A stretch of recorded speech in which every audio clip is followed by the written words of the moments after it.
انسان کو اپنی زندگی بہت ہی پیاری ہوتی ہے اور وہ اپنی زندگی کی بقا کے لیے ہر ممکن کوشش کرتا ہے، لیکن وہ اس حقیقت سے بے خبر ہے کہ جس زندگی کو میں بے حد پیار کرتا ہوں وہ زندگی ہر لمحہ کم ہوتی جاتی ہے، اور وہ موت جس سے میں بہت ہی گھبراتا ہوں وہ ہر لمحہ قریب ہوتی جاتی ہے۔ کبھی تو اس موت کے بظاہر کچھ بھی آثار نہیں ہوتے، وہ دفعتاً بھی آ جاتی ہے اور زندگی سے رشتہ منقطع کر کے اپنی آغوش میں لے لیتی ہے۔ اسی لیے تو حضور تاجدار کائنات صلی اللہ علیہ وآلہ وسلم نے ارشاد فرمایا، حضرت عبداللہ ابن عمر رضی اللہ تعالی عنہما سے روایت ہے کہ حضور اقدس صلی اللہ علیہ وآلہ وسلم نے فرمایا، اذا امسیت فلا تنتظر الصباح و اذا اصبحت فلا تنتظر المساء، یعنی اے انسان جب تو شام کرے تو صبح کا انتظار مت کر، اور جب تو صبح کرے تو شام کا انتظار مت کر۔ یہ بخاری شریف کی حدیث پاک ہے، مشکات شریف سے پیش کر رہا ہوں۔ خلاصہ کلام یہ ہے کہ شام کے وقت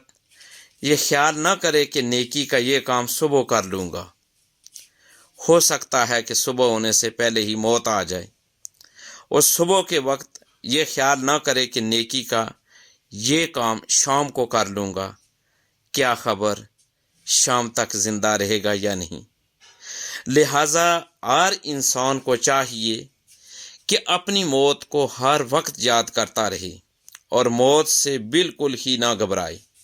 بلکہ ایک سچے مسلمان کی شان یہ ہونی چاہیے کہ وہ ہر وقت موت کے لیے تیار رہے اور اپنی دنیاوی زندگی کو شریعت مطہرہ کی پابندی میں بسر کر کے آخرت کے سفر کا توشہ تیار کرتا رہے، بلکہ موت کو ایک دلہن کی طرح گلے لگانے کا حوصلہ رکھے، کیونکہ موت ایک ذریعہ ہے آخرت کے سفر کی ابتدا کا، اور وہ اس کی پہلی منزل قبر ہے، اور قبر میں ایک نعمت عظمیٰ نصیب ہوگی، اور وہ نعمت ہے حضور اقدس نور مجسم رحمت عالم حضور تاجدار کائنات صلی اللہ علیہ وآلہ وسلم کے جلوہ جہاں آرا کے دیدار کی سعادت حاصل ہونا۔ یہ بہت بڑی سعادت کی بات ہوگی، جیسا کہ کیا خوب فرمایا، کفن میرا خوشیوں کی سوغات لایا، اسے پہن کر تیرا دیدار ہوگا۔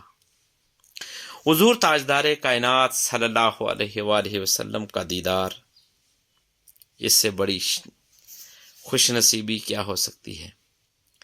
عام طور پر سے لوگ موت کو زحمت سمجھ کر اس سے ڈرتے ہیں، لیکن حقیقت یہ ہے کہ موت مومن کے لیے زحمت نہیں بلکہ رحمت ہے۔ موت کے سبب سے مومن کے گناہ معاف ہو جاتے ہیں، بلکہ موت اس کے گناہوں کا کفارہ ہوتی ہے۔ حضرت امام ابو نعیم یہ 4 صدی ہجری کے محدث ہیں، اور حضرت امام بہقی رحمۃ اللہ علیہ نے شعب الایمان میں حضرت انس رضی اللہ تعالی عنہ سے روایت فرمایا کہ حضور اقدس جان عالم رحمت عالم حضور تاجدار کائنات صلی اللہ علیہ وآلہ وسلم نے ارشاد فرمایا، الموت کفارۃ لکل مسلم، یعنی موت کفارہ گناہ ہے ہر مسلمان کے لیے۔ اس حدیث کے ضمن میں مجدد دین و ملت امام عشق و محبت اعلیٰ حضرت امام احمد رضا خان بریلوی رحمۃ اللہ علیہ فرماتے ہیں کہ بہت بندے خدا کے جو زندگی میں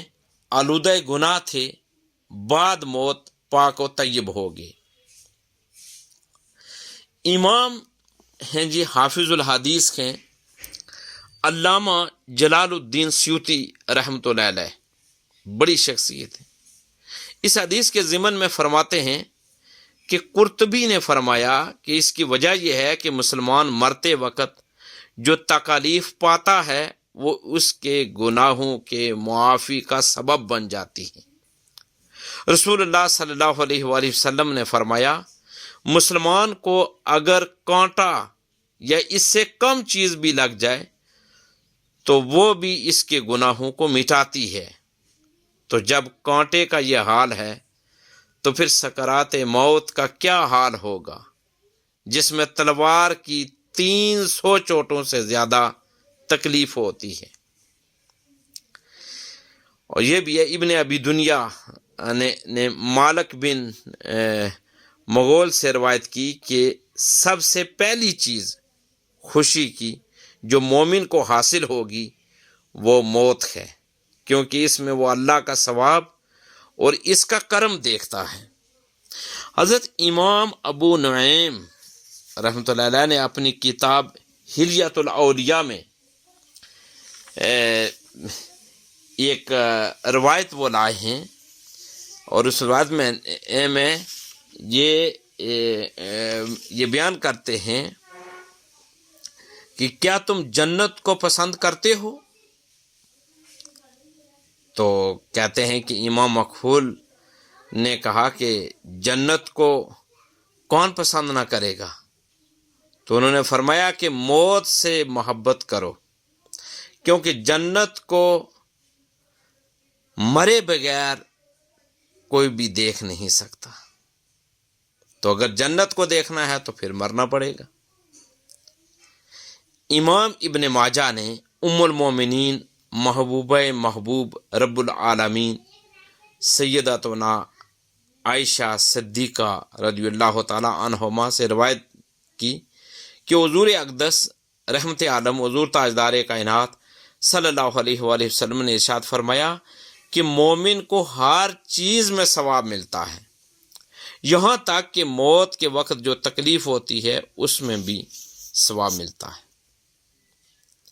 یاد رکھیں، پتہ یہ چلا کہ موت سے کبھی بھی غافل نہیں ہونا چاہیے، بلکہ ہر وقت موت کو یاد کر کے اس کی تیاری میں رہنا چاہیے۔ دین کی بات پھیلانا صدقہ جاریہ ہے، ثواب کی نیت سے ویڈیو کو شیئر ضرور کیجیے۔ جزاک اللہ۔